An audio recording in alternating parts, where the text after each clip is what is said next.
지난주 설교.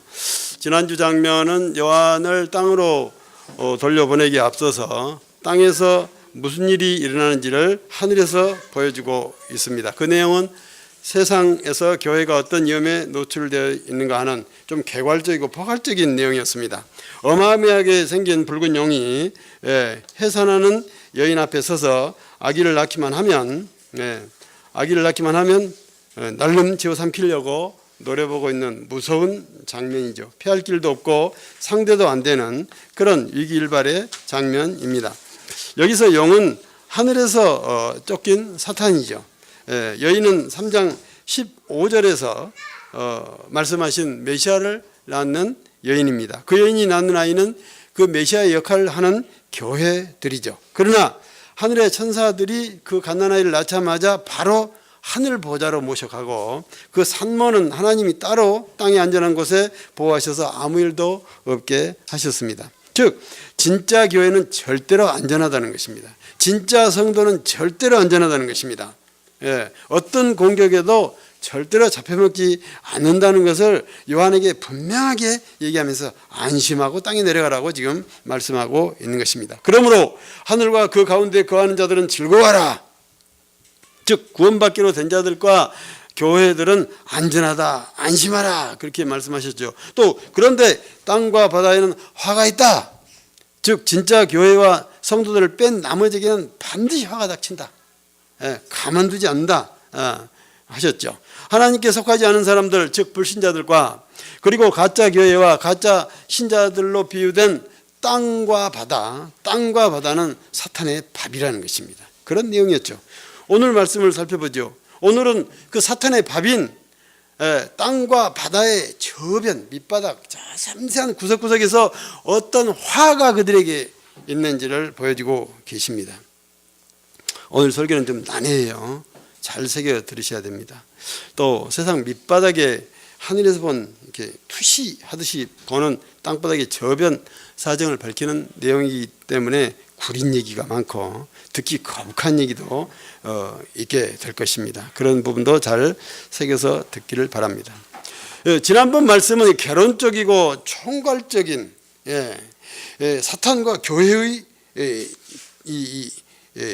대항 장면, 국면을 설명했다면 오늘은 그 속으로 들어가서 구체적으로 보여주는 내용입니다. 자, 지금 하늘 성전이 열려 있고 이미 열려 있어요. 즉 요한이 천국에 있던 그 시간 주후 95년경, 그러니까 지금으로부터 1920년 전에 이미 종말이 카운트 되었다고 하는 상황입니다. 앞으로 종말이 얼마 남지 않았죠. 그런 상황에서 땅의 교회는 지금 어떤 위기 속에 가게 되는지, 세상은 어떤 고통을 받게 되는지, 그것을 보다 구체적으로 미세하게 보여주는 말씀입니다. 두 개의 사탄 조직이 등장합니다. 1절에서 10절까지는 바다 짐승이 나오고 11절에서 18절에는 땅 짐승이 나옵니다. 이 두 짐승은 모두 이 용의 하수인들이죠. 용은 사탄이죠. 용이 지금 하늘에서 땅으로 쫓겨나서 땅과 바다에서 광분하고 있습니다. 매우 위험한 상황입니다. 오늘날도 이런 위험한 상황이 점점 더 크레센도 되어가고 있다는 점을 놓치지 마십시오. 땅과 바다가 어떤 것인가, 그 의미를 더 분명히 할 필요가 있겠습니다. 하나님이 인간 세계를 창조하신 다음에 땅과 바다로 가르셨죠. 보이지 않는 것들은 바다에, 보이는 것들은 땅에 두셨다는 의미를 함축하고 있습니다. 그리고 하늘에서 이들을 다스리는 그런 구조로 되어 있죠. 지금 사탄이 여기에 있다가 내려와서 땅과 바다 속으로 들어갔다고 합니다. 이거 상징입니다. 사탄이 보이는 세계와 보이지 않는 세계로 들어갔다, 그렇게 이해하시면 됩니다. 정말 바닷속이나 땅속으로 들어간 게 아닙니다. 정말 때는 이 땅과 바다를 뒤집어 버리십니다. 사탄의 소굴이기 때문에요. 하늘, 땅, 바다, 헤븐, 스페이스, 스카이, 그리고 이것은 얼스인데 사람들이 랜드로 바꿔버렸죠. 랜드. 다 설명하셨으니까 다 아실 거예요. 이런 삼각 구도, 3원점도 놓치지 말고 따라오시길 바랍니다. 먼저 등장한 것이 바다 짐승이었습니다. 지금 바다에서 그 모습을 드러내고 있는데 그 모습이 어떻게 생겼냐면 이렇게 생겼습니다. 이것도 상상입니다. 상상화예요. 실물 아니에요. 없어요. 이런 존재 없어요. 예, 다른 자료도 많이 있는데 왕관이 10개, 뿔이 10개, 머리가 7개, 몸뚱아리는 표범, 다리는 곰, 그렇게 돼 있다는 게 제가 마음대로 그려본 상상화예요. 이렇게 안 생겼어요. 이런 실물 없어요. 예. 지금 이미지를 말씀드리기 위해서. 예.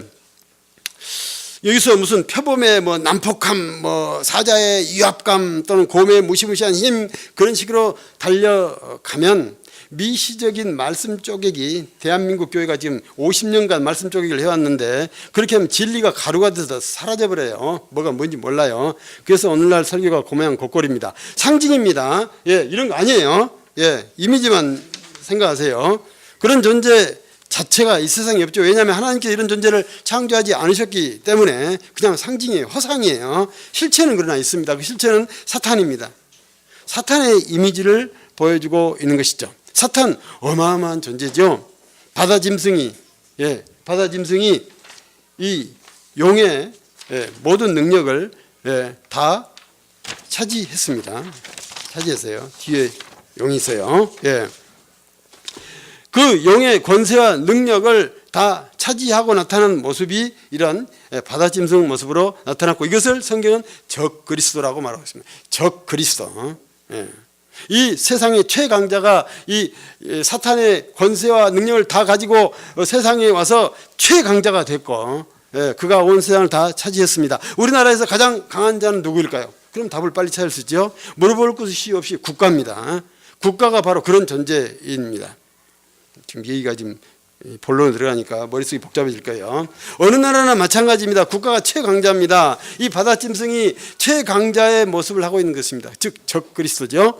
국가가 세상을 다스리고 있습니다. 국가에게는 무엇이 있길래 그럴 수 있게 됐을까요? 사탄은 국가를 차지한 다음에 모든 것을 강자 원리로만 이끌었습니다. 오늘의 키워드 강자 원리, 온 세상의 키워드 강자 원리, 여러분들 사는 세상의 키워드 강자 원리 놓치시면 안 돼요. 사탄은 국가를 차지한 다음에 모든 것을 강자 원리로만 이끌었습니다. 그러니까 세상을 망하게 하는 독약이 뭐냐? 강자 원리입니다. 이 강자 원리, 강자 논리는 하나님과 완전 반대되는 방식, 완전 반대되는 가치관이죠. 구약이 왜 망했다고요?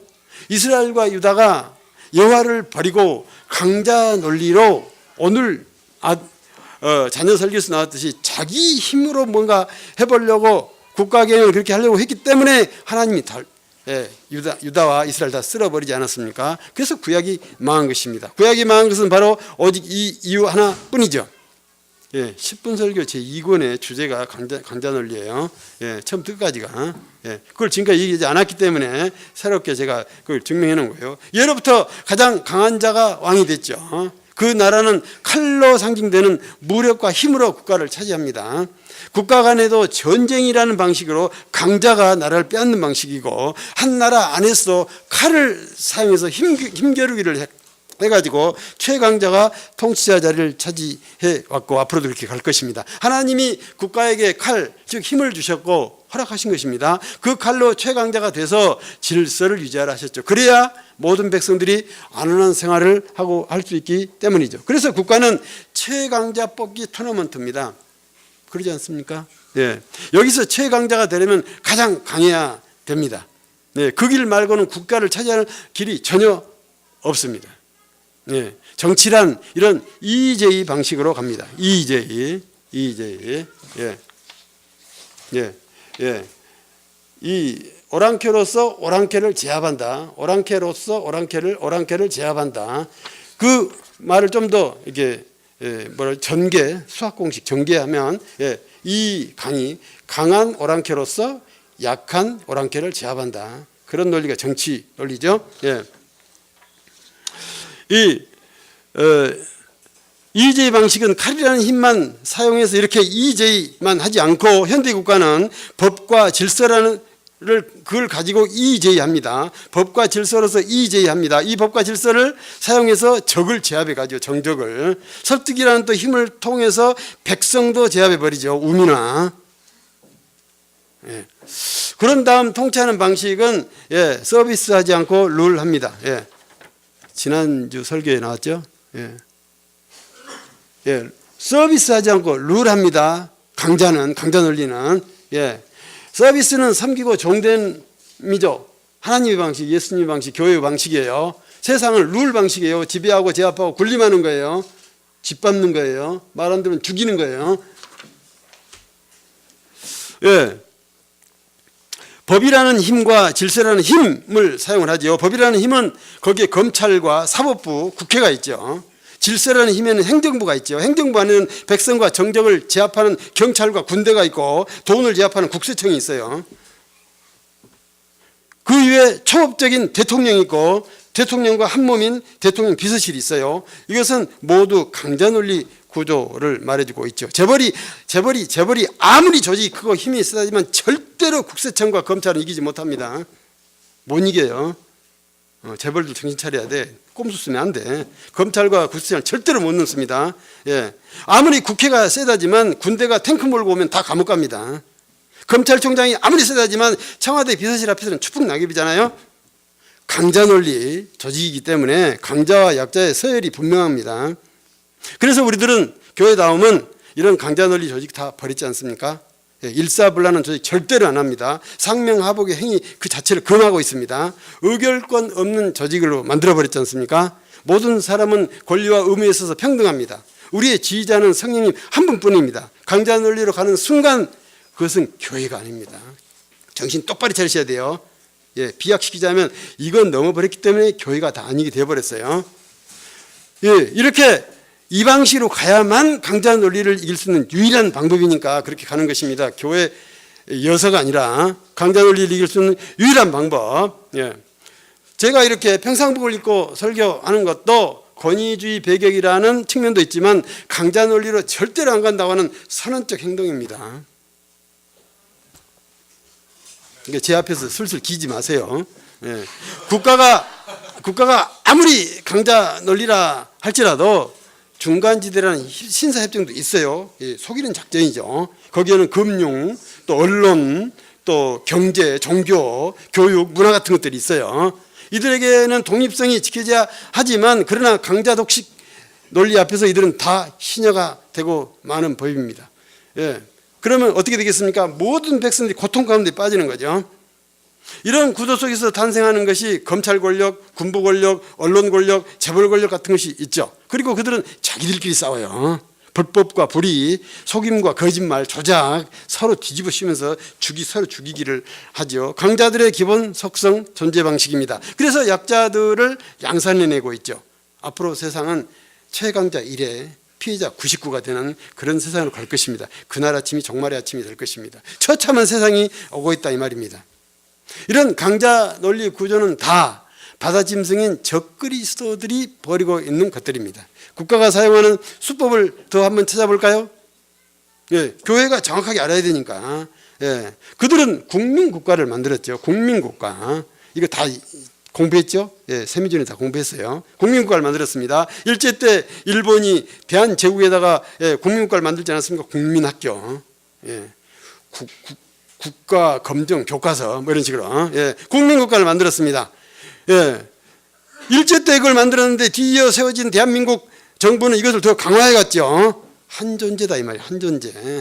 국가의 체제는 다르지만 그 안에 흐르고 있는 한 존재를 놓치시면 안 됩니다. 국민국가는 말 잘 듣는 백성을 만들기 위해서 애족 민족주의를 표방하지요. 규격본 같은 획일적인 백성을 만들기 위해서 국민학교, 애국조회, 국민교육원장, 새마을운동 이런 것을 폈죠. 국가의 중장기 계획을 내걸어가지고 백성들로 하여금 허황된 꿈을 바라보면서 성공을 꿈꾸게 만들었죠. 대표적인 게 경제개발 5개년 계획, 유신 같은 거죠. 우리나라만이 아닙니다. 모든 나라가 이런 전략들을 구사해왔고 해가게 됩니다. 무엇이 문제입니까?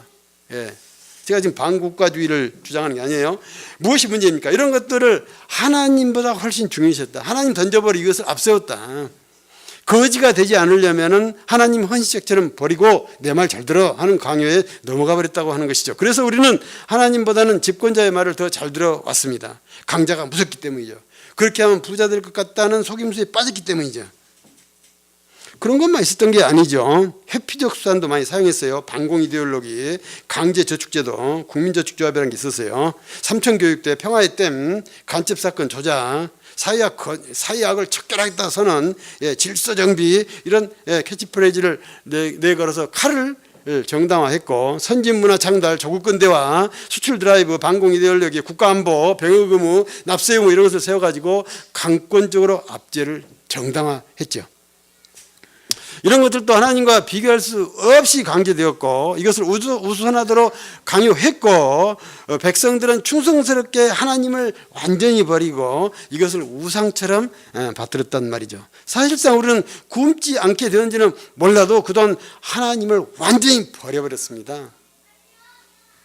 그러니 그동안 교회들을 진짜 교회라고 할 수 있겠느냐 하는 이 반성 앞에 우리가 서야 되는 것입니다. 교회가 그런 상황에서 하나님의 생각과 의도를, 하나님의 즉 경륜을 밝혀준 것이 아니라, 교회와 성도들에게, 세상에게 하나님의 경륜을 밝혀준 것이 아니라 세상이 원하는 쪽으로 더 잘 달려가도록 교회가 뒤에서 뒷바람을 불었다.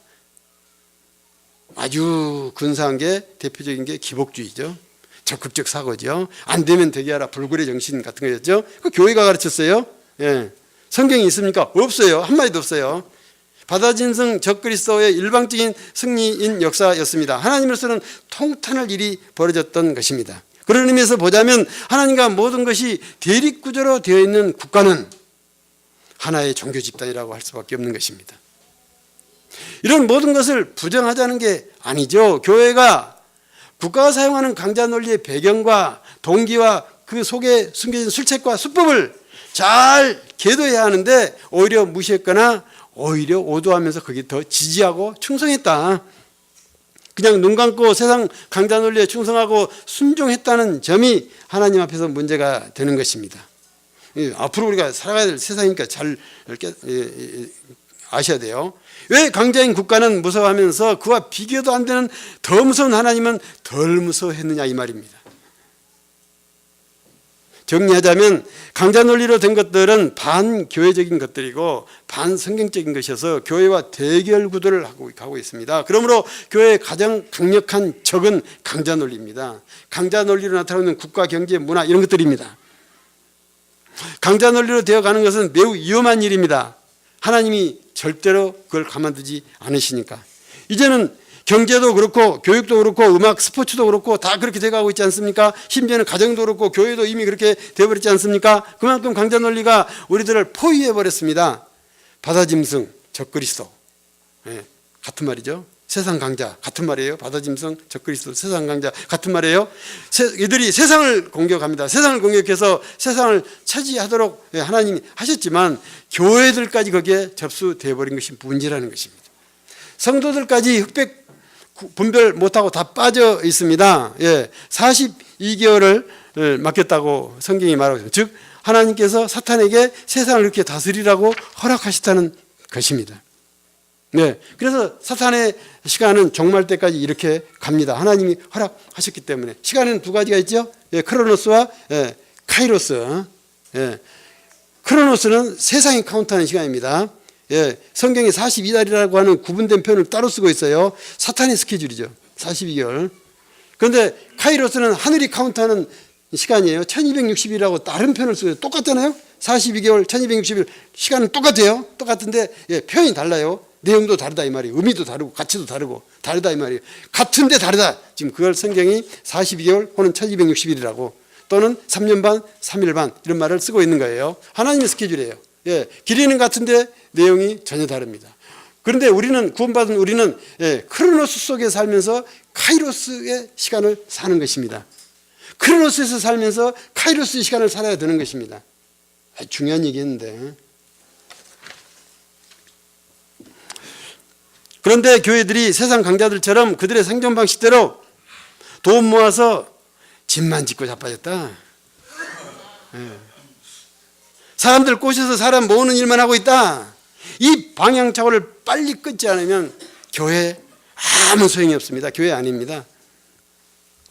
오늘 말씀에 보면 죽게 된 바다짐승의 몸이 기적적으로 살아났다고 합니다. 그렇게 되자 세상 모든 사람들이 놀라고 그 앞에 무릎을 꿇고 경배하면서 난리가 났습니다. 예수님의 부활에는 눈도 거들떠보지 않던 세상이 이 강자의 부활에는 천지가 웅성웅성하고 있습니다. 우미나 수법을 말하고 있습니다. 즉 세상 강자들이 이런 가짜 부활의 속임수를 통해서 세상을 장악했다고 하는 것이 그들의 수법이라는 것입니다.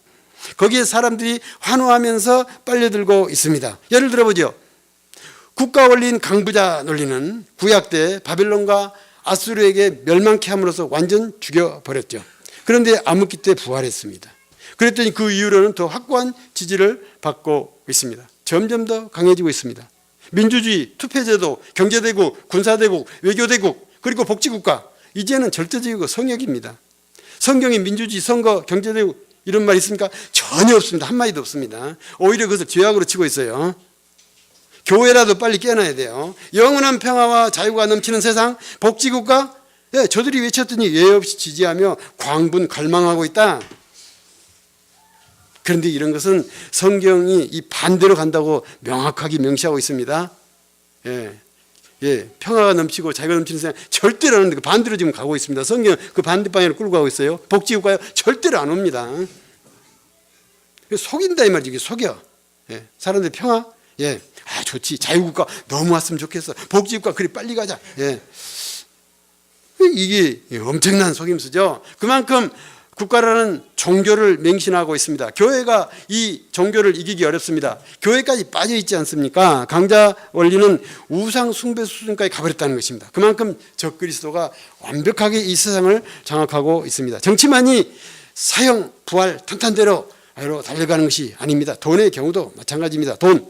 아담이 선악과를 소유하고자 하는 탐욕으로 선악과를 따먹어버렸지 않습니까? 하나님이 그래서 그 영적인 사형과 육적인 사형까지 동시에 시켜버렸죠.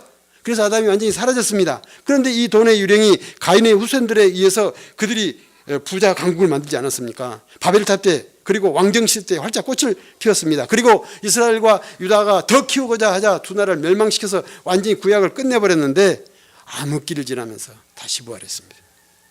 우리나라의 경우는 구체적으로는 18세기부터예요.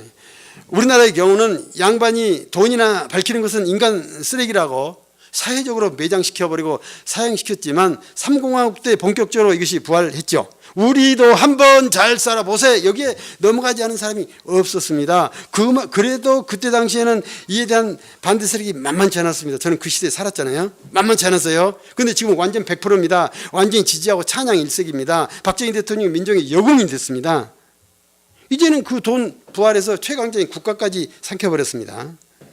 문화도 그렇습니다. 딴따라는 예술도 아니다. 사형시켰어. 그런데 문화가 하나님을 예배하는 자리로 돌아오기는 이미 틀려 보입니다. 언론도 그렇습니다. 사실을 오도하는 기자는 그건 인간도 아니고 기자도 아니다라고 아주 그냥 발도 못 붙이하고 배관시했는데 그런 류의 기자들이 부활해가지고 정권을 지금 안방을 차지하고 있습니다.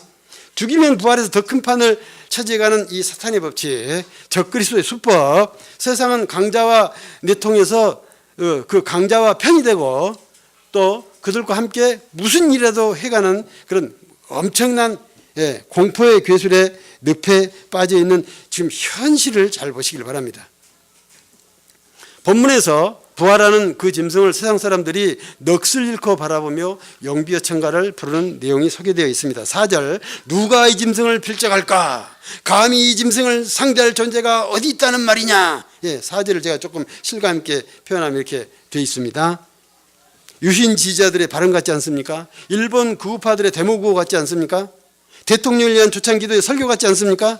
앞을 다투어 강자를 찬양하기만 하면 장관 자리 하나 얻는 것은 식은 죽먹기입니다. 오늘날 세상이 그렇지 않습니까? 이 바다짐승 적그리스도들은 그 엄청난 성공을 거두면서 과감하게도 하나님의 이름을 모독하는 짓도 감행한다고 합니다. 그들은 교회 넘어뜨리고 성도들을 몰살시키면서 기고만장해지자 하나님의 이름도 모독하기 시작하고 있습니다. 세계 최대 교회 수장이 감옥에 가게 생겼습니다. 이유 여하를 막론하고 교회가 이렇게 일방적으로 낭패를 당하다니 말이 됩니까? 교회의 수모입니다. 하나님 모독입니다. 하나님 얼굴에 X칠하는 것입니다. 바다짐승, 세상강자, 적그리스도 같은 말이에요. 바다짐승, 세상강자, 적그리스도들이 어떻게 교회와 성도들을 이겼을까요? 지난번 설명했듯이 가현교회, 가경교회를 말하고 있죠. 교회 건물, 모임, 교회 이름, 명성, 프로그램, 조직, 이것은 반드시 바다 짐승에게, 즉 세상 강자들에게 짓밟히고 형체도 없이 돌파당해 버립니다. 크고 유명할수록 더 먼저 잡혀갑니다. 하나도 남지 않게 됩니다. 그래서 우리 교회는 장수짓기 처음부터 버렸잖아요. 장수짓기를. 왜냐하면 형태가 드러나면 즉시 타격해 오니까. 우리는 안 보이는 방식으로 갑니다. 그러나 진짜 교회, 진짜 성도는 전혀 손대지 못합니다. 정신을 바짝 차리고 마지막 날이 가까워질수록 진짜 교회를 잘 분별해서 잘 붙어있기를 바랍니다. 사탄에게 속아 넘어가지만 않으면 그들이 아무리 굉장한 일, 무서운 일을 해도 우리하고는 아무 상관없는 일입니다. 아방 피해면 우리는 안전합니다. 그러나 그들과 손잡고 넘어가면 돌아오지 못합니다. 시간이 얼마 안 남았어요. 8절 말씀이 이렇습니다. 죽임을 당한 어린 양의 생명책에 창세 이후로 이름이 기록되지 못하고 이 땅에 사는 자들은, 즉 구원받지 않기로 된 자들은 다 그 짐승에게 경배하리라. 그런데 구원받은 자 중에서도 어떤 자들은 끌려간다고 밝히고 있습니다. 9절에서 10절, 누구든지 귀 있거든 들을지어다. 사로잡힐 자는 사로잡혀갈 것이요 칼에 죽을 자는 마땅히 칼에 죽을지니, 즉 사탄에게 속은 자와 그리고 강자 논리나 돈 논리나 그리스도에게 빠진 자는 돌아오지 못한다고 하는 것입니다. 성도들의 인내와 믿음이 여기 있느니라. 이 말씀 매우 중요한 말씀이죠. 마지막까지 저도 다시 설명할게요. 성도의 인내라고 하는 것은 사탄의 핍박을 이게 감내하는 고통이 아니고 사탄의 유혹에 넘어가지 않는 인내를 말하고 있는 것입니다. 쉬워요. 그건 쉬워. 그러니까 쉬워요. 코피 흘리고 막 깨지면서 이기는 게 아니에요. 유혹에 안 넘어가는 인내예요. 구원은 하늘로부터 주어지는 하늘 신분입니다. 구원은 하늘로부터 주어지는 하늘 신분입니다. 구별된 표지란 말이죠. 그래서 자기 노력으로 절대 얻을 수 없도록 만들어놨죠. 그래야 확실하니까. 믿음도 하나님이 무조건 주시는 은사입니다. 믿음 은사예요. 지금까지는 노력한 만큼 믿음이 잘한다고 거짓말했죠. 틀린 가르침이란 말이에요. 구원도 애쓰고 노력하면 구원 온다고 거짓말해서 틀린 거라고요. 구원도 공짜예요. 믿음도 공짜고 하나님째밖에 없어요. 하나님째 구원, 하나님째 믿음 아닌 건 쓰지 마. 그거 뭐 할 거예요? 여러분들이 믿음 가지고 뭐 할 건데? 그 정도 가지고 뭐 할 건데? 그거 가지고 세상 바꿔요? 못 바꿔요. 하나님이 주신 하나님째 믿음, 하나님째 구원이기 때문에 세상에 가면 세상이 벌벌 떠는 거예요. 그거 아니면 기독교도 똑같이 다른 종교와 같이 고행 종교가 되고 많은 것입니다. 하나님째라는 것을 믿는다면 어떻게 그것을 버리고 세상 괴물, 짐승을 따라갈 수 있다는 말입니까? 이거 제대로 알고 구원과 믿음을 잘 지키시기를 바랍니다. 두 번째 짐승은 땅의 짐승입니다. 이들은 세상에 있는 가짜 교회와 가짜 목사, 영적 지도자들을 말합니다. 이들을 거짓 선지자라고 하고 있습니다. 그 짐승은 땅 속에서 올라오고 있습니다. 땅에 존재이므로 그 실체가 있습니다. 아까 바다 짐승은 실체가 없었어요. 이건 실체가 있습니다. 그게 달라요. 그러니까 바다 짐승은 국가나 이런 뒤에서 보이지 않는 쪽에서 조정하고 있는 존재라는 뜻이고, 땅의 존재에 실체가 있습니다. 가짜 교회, 가짜 목사, 가짜 지도자들이 바로 땅의 짐승들입니다. 그들은 우리 곁에 실제로 존재하고 있습니다. 그들이 어떻게 생겼는가 하면 양처럼 생겼다고 말합니다. 그런데 말은 용처럼 한대요. 용처럼. 그러니까 사실은 용사탄인데 양의 탈을 쓴 것이죠. 가짜 교회, 가짜 성도를 속출해 내려면 속이는 수법을 써야 하기 때문에 가면을 쓰고 덤비는 것입니다. 오늘날 땅 짐승이 우글거리고 있습니다. 가짜 교회, 가짜 신자 우글거리고 있습니다. 진짜 교회 없다고 봐야 됩니다. 시대 상황이 그렇단 말입니다. 진짜 교회의 새순이 이제 막 트기 시작하고 있다고 하는 것이 제가 이 시대를 읽고 있는 눈입니다. 우리는 지금 진짜 교회가 없는 시대를 살고 있다고 생각하면서 가자는 것입니다. 그래야 진짜 일을 할 수 있으니까. 아마 그리고 그것이 거의 사실일 거예요. 제가 조심스럽게 표현하느라고 이런 표현을 쓰는 거예요. 겉으로 보이는 교회 건물들, 기왕이면 큰 건물들, 그리고 목사들, 기왕이면 유명한 목사들, 거룩해 보이죠. 뭐 있어 보이죠. 진짜 같죠. 양처럼 거룩하고 순결해 보이죠. 그런데 가짜들이거든요. 그것을 사람들을 속이는 거거든요. 가짜입니다. 이 거짓 선지자, 사탄 수송자들은 특이합니다. 바다의 짐승, 즉 국가 같은 강자, 적그리스도들을 제 발로 찾아가서 그들이 좋아하는 짓을 하라는 대로 다 행하고 나아가서는 그에게 경배까지 한다는 것입니다. 그랬더니 자기 몸이 병이 다 고쳐지는 기적이 벌어졌다고 합니다. 예, 거짓 선지자의 몸에 병이 나왔어요. 그들의 현안 문제가 해결되고 소원이 성취됐다는 것입니다. 강자들이 교회나 목사의 필요를 들어주고 적그리스도의 하수인으로 포섭해 버린다는 뜻이죠. 세상의 강자들이 교회와 목사들에게 독배를 들게 하고 있습니다. 거기에 수도 없이 넘어가고 있습니다. 예컨대 대통령이나 재벌총수에게 가서 무릎 꿇고 면전에서 영비어천가 불렀더니 1,000억짜리 건물 하나 주고, 수십만 평 땅도 누구는 받고, 이랬다면 교회에 돌아와서 이것을 두고 복이 터졌다고 할렐루야를 외치지 않았을까요? 우리가 맨정신 때 생각해 보자고. 실제로 오면 우리도 정신 나갈 거니까. 또 그들이 커다란 벼슬도 줍니다. 대통령을 위한 초창기도 대표, 한국기독청년연합회 회장, 또 세계기독교연맹 대통령 특사, 그런 벼슬을 얻어서 교회로 돌아오면 사람들이 아이고 무슨 도망갈까요? 구름대 같은 사람들이 그 교회로 더 몰릴까요? 우리가 수없이 보지 않았습니까? 세계 최대의 교회를 세웠다고 국가가 훈장을 준다면 감사 예배를 드릴까요? 목사가 당장 아이고 큰일 났다고 사임할까요? 답이 뻔한 것입니다. 이런 독배를 마시면 모든 교회가 다 죽었다는 것입니다. 다시 저를 묶어두기 위해서 다시 선언적인 얘기를 해요. 만약에 누가 나보고 너 목사 아니야? 그러면 당장 저는 그날 목사 그만둘 겁니다. 정말이에요. 사람들의 입이 떡 벌어진 일이 벌어진 것이죠. 그렇게 했더니 세상의 강자들이 이런 식으로 교회를 망가뜨리고 있습니다. 교회는 그것을 두고 기적이라고 한다 그거지. 이러면 누구나 속는다 이 말입니다. 수십억, 수백억, 수천억의 교회 건물을 지었습니다. 뭐라고 합니까? 대단한 목사입니다. 대단한 교회다. 하나님 쓰시는 큰 종이다. 이런 기적 믿지 마라. 이런 기적이 넘어가면 누구나 속는다. 교회가 목사가 신문에 나고 방송에 나고 무슨 행사 때마다 불려가서 상자에 앉는다. 어떤 일이 벌어질까요? 똑같은 현상이 벌어진다니까. 그래서 유명한 길 가면 안 돼. 유명한 길 가면. 그래서 우리 교회 유명한 길로 안 가잖아요. 그들의 멋진 구호들이 교회 벽면에 현란합니다. 플래카드가 수십 개씩 걸리고 안팎으로 걸려 안팎으로. 교회 홍보와 목사 홍보가 넘쳐납니다. 이제는 이런 것으로 성도들을 낚고채고 있습니다. 뱀의 혀 같습니다. 그런 설득력은 마찬가지로 아주 눈치채기 어렵다는 점이 있죠. 거짓 선지자들은 속이 선수거든요. 우리 교회도 굉장한 설득력이 있어요. 조심하세요. 속기 쉬워요. 제대로 알고 따라오시라고. 알지도 못하면서 뭐 교회 다니면 어떻고 민목사가 어떻고 뭐가 어떻고 뭐 하지 말라고. 나는 아주 무서워 지금 여러분들 하시는 말씀 들어보면. 정말 알고 있을까? 그런 것들의 본질이 뭔지, 그렇게 외치는 동기가 무엇인지 정확하게 깨뚫기 전에는 제발 마음 두지 마라. 바보들은 알기도 전에 그냥 마음부터 줘버린다. 우리 교회는 그런 바보 원치 않습니다. 왜 그렇게 큰 성공을 거뒀다고요? 바다짐승 적그리스도에게 가서 절했더니, 적그리스도에 절만 하면 그렇게 누구나 할 수 있습니다. 하나님이시라면 절대로 그런 일을 안 하시거든요.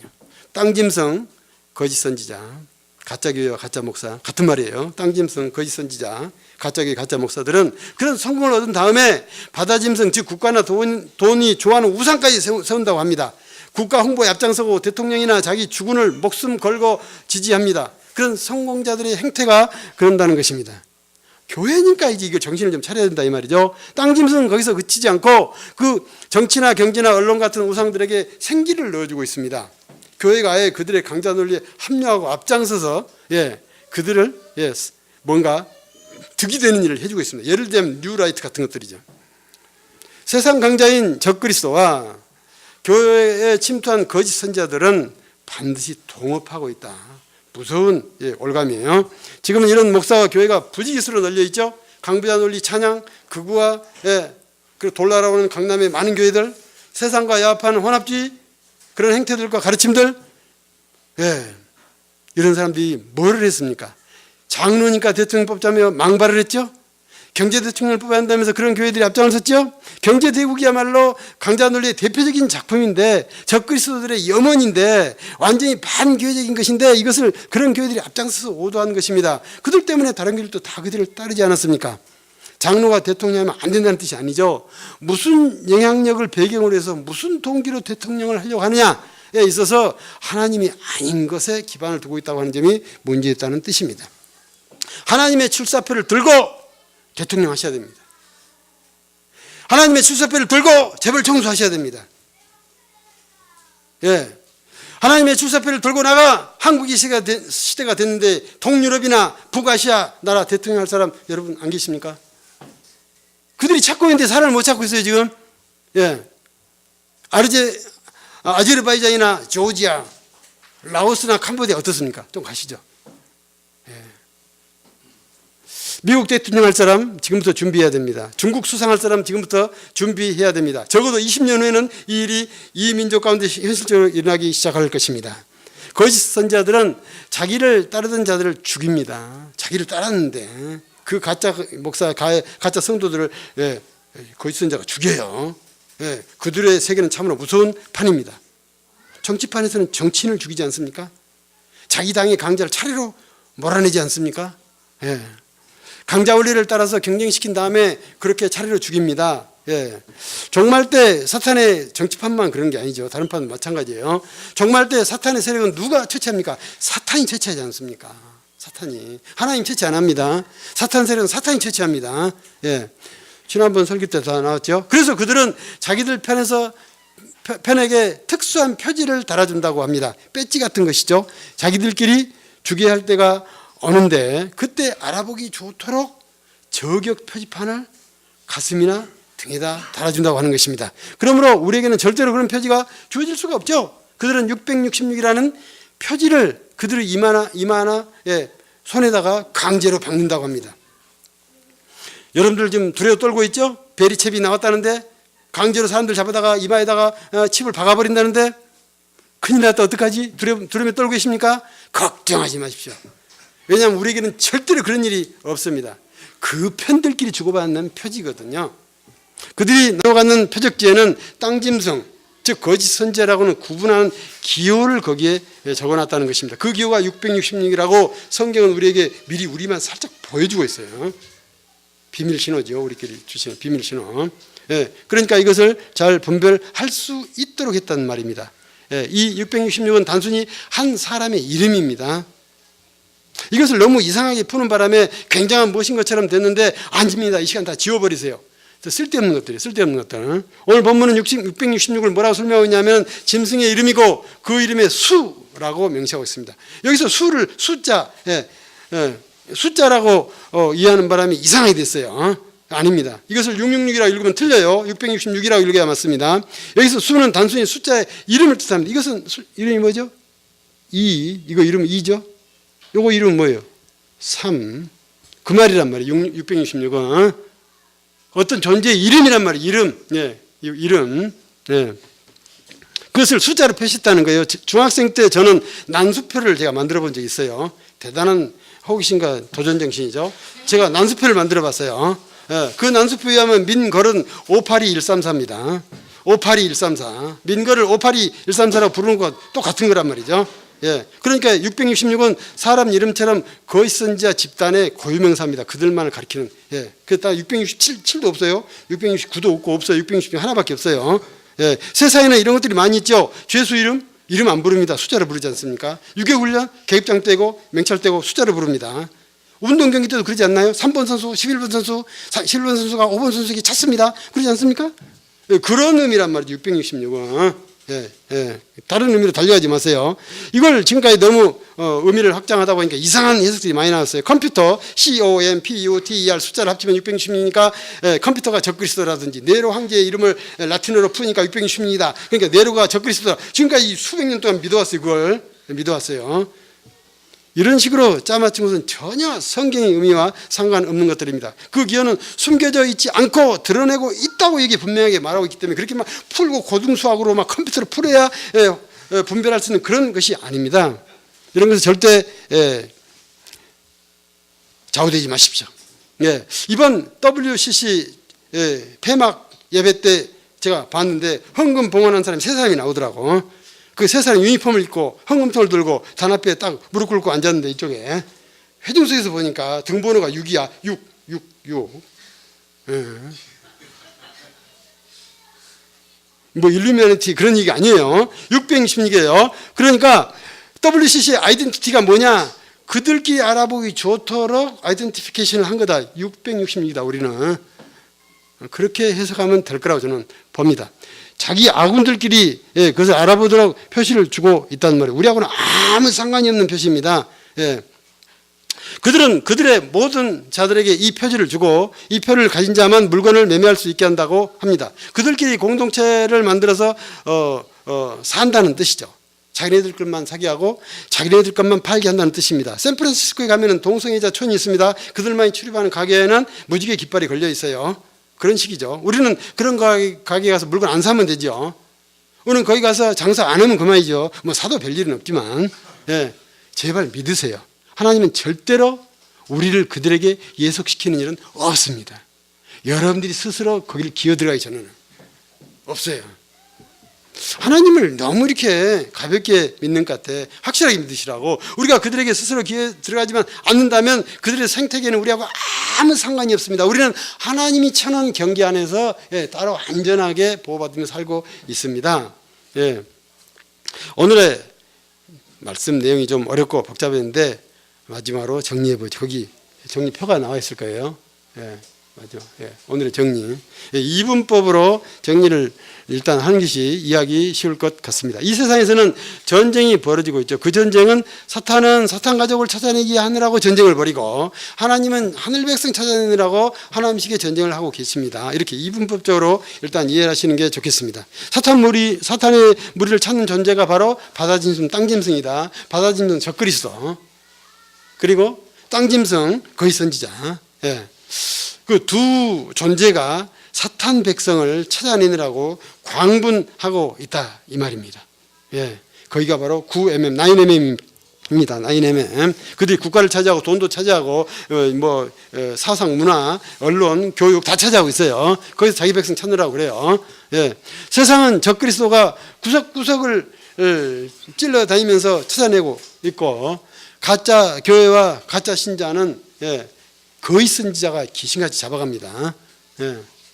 하나님은 자기 백성을 따로 보호하십니다. 그리고 세상 속에 숨어있는 하늘 백성을 계속 찾아가고 계십니다. 그런 와중에서 발생하는 엔트로피가 있죠. 약자와 피해자가 수없이 발생합니다. 아까 1대 99라고 제가 설명을 했죠. 피해자가 99로 계속 가게 됩니다. 이것은 교회의 책임입니다. 그거 하려고 교회를 만든 것입니다.